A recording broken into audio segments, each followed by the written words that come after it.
ఇట్లా కనబడుతుంటుంది. ఇట్లా పట్టుకొచ్చాయి. మా కుక్క ఇప్పుడు పరిగెడుతుంది. ఇప్పుడు మా కుక్క ఎట్లా పరిగెడుతుంది చూడండి ఫ్రెండ్స్. ఇప్పుడు మా కుక్క పరిగెడుతుంది, గోక్కునే కుక్క. ఇప్పుడు చూడు సంక్రాంతి పండుగ నాడు బండ్లు ఎట్లా ఉరుకుతావు అట్లా ఉరుకుతుంది చూడు. రైట్ గోక్కునే రైట్ ఏదో ఎట్లా ఉరుకుతుంది చూడు. వస్తున్నారా? కుక్క ఎట్లా ఉరుకుతుంది ఎందుకంటే బండి ముందర రైట్ ముందరమ్మయ్యి మళ్ళీ ఉరికిరా ఉరికిరా.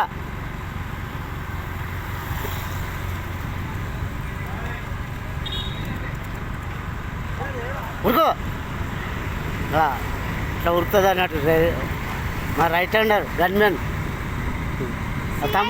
తమ్మానికి కూర్చోబోయి ఉరుకు ఉరుకు.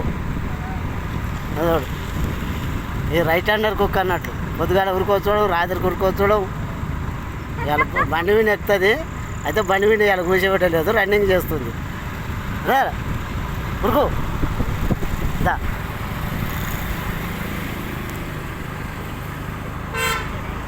ఉరుకు లొట్టు కొడతాను కాలే కూర్చోబోయి.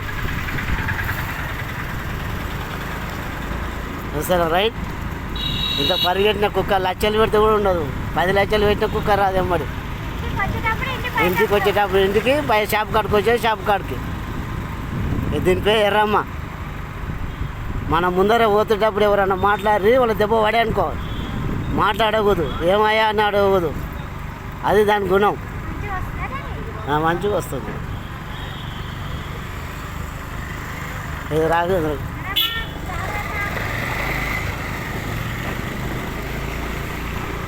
రాఘవేంద్ర గుడి మొక్కం. రారా కూర్చోబోస్తుంది. దాన్ని కూర్చోబోసి అలవాటు. ఆడ కొంచెం ఈడ కొంచెం అంటే కుక్క కొంచెం కొంచెం మూత్రం చేస్తే దాన్ని గుర్తున్నట్లు ఏతో పోతే ఎట్లా పోతున్నాను.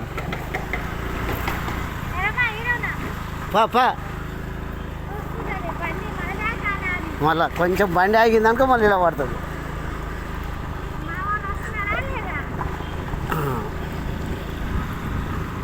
ఇది కుక్క అన్నమాట. కుక్క విశ్వాసం ఇది.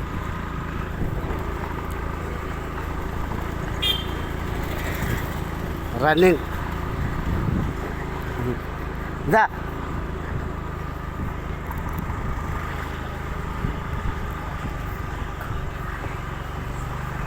చాలే